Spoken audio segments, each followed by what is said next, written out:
This lecture is a review on the family and caste system of ancient India. We're going to look at why the caste system developed, the parts of the caste system, and we're going to answer the question why we say that the family in ancient India was patriarchal. You remember we've talked about the Spartans being patriarchal, we've talked about Rome being patriarchal, and the family in India is also patriarchal. We're going to be able to point to some specific justifications or some evidence to support that argument that the family was patriarchal. In India, they had the geographic boundaries that protected them and insulated India up until the time the Aryans arrived. And you'll remember that the Aryans came in to India and conquered it. When they conquered India, they developed some different social institutions and some class divisions, primarily the division between the conquerors and the conquered. Similar in some ways to the way that Americans conquered the Indians and then didn't they weren't adopted into the culture as much as they were dominated, right? There were Native American Indians and there were Americans, and um, the Native American Indians were below, they were considered less than um, the Americans. Okay, so similar situation to that in India between the Aryans and the native or indigenous population, the people who were already living there. So social institutions and class divisions. What did the caste do? The caste system told you what kind of job you could have, whether you were a doctor, a lawyer, uh, picked up garbage, or even whether or not the only job you could have was to kill the wild pigs that somehow would come into the village or into the town. That's all they could do. Um, what your economic potential was, so how much money you could make in your life, and what position you had in society, whether you were upper class, middle class, lower class, and it was at least partially determined by skin color, so that the darker skinned Indians um, were seen to be more like the native Indians that were conquered. The lighter skinned were closer to what the Aryans looked like, and so they were thought to be better, right? So lighter skinned, darker skinned, Aryan, and the original inhabitants. In the caste system, there's five general categories.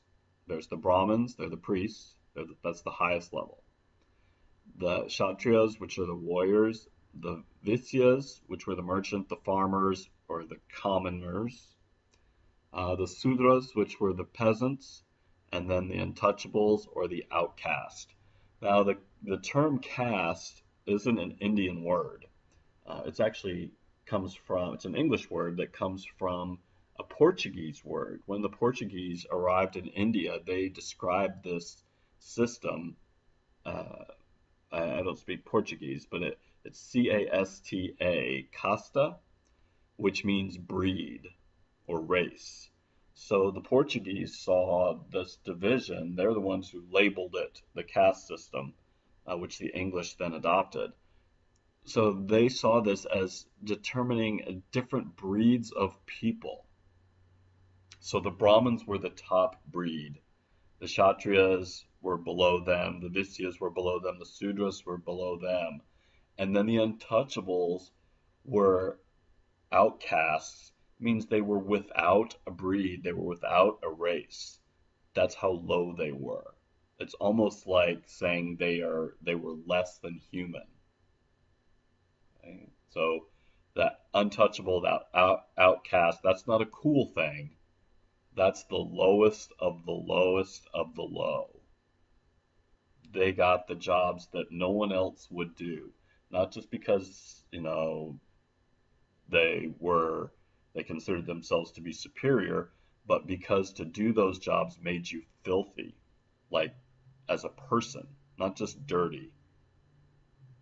Uh, if I was making a reference to this idea that they got the untouchables somehow sometimes got this job of killing these pigs. Well, the Indians considered a pig to be an unclean animal, and if a pig even brushed by um, somebody other than the untouchables, they had to go get cleansed with holy water. Well, the untouchables never got cleansed with holy water, so they were filthy upon filthy upon filthy. It was horrible. They were seen to be so low, they were less than people, outcast, without breed, right, or race.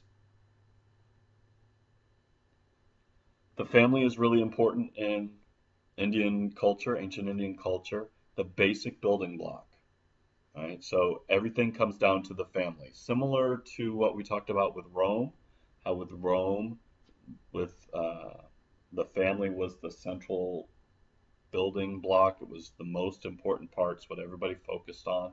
The ideal in India was to have three generations that were living together.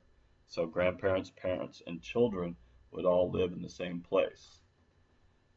Why do we say that the family in ancient India was patriarchal? Whoever was the oldest male in the household had legal authority over everybody. Right? So grandpa, dad, they had legal authority over everybody beneath them. Um, in ancient India, only males could inherit property. So you have a family with three boys and four girls, and in the will, the boys get stuff, the girls don't get anything. Um, we talked about the different caste system, the level of the caste system, with the top, the Brahmin being the priests. Women could not be priests, only men could be priests. Only males were educated. Divorce was typically not allowed, but if in a marriage the wife could not have kids, then the husband had permission essentially to marry a second wife. He had to keep the first one, but he could add a second wife if the first one could not have children. And then the sate was a funeral pyre. So the husband dies, he's cremated. They stack up this wood, they make like a little bed on it, they dress him up, they make him look all nice, and then they light this funeral pyre, which burns him and turns him into ash. So the wives were required in ancient India to throw themselves onto the funeral pyre of their husband, meaning that once he was dead, they were as good as dead. There was no reason for them to live if once their husbands died.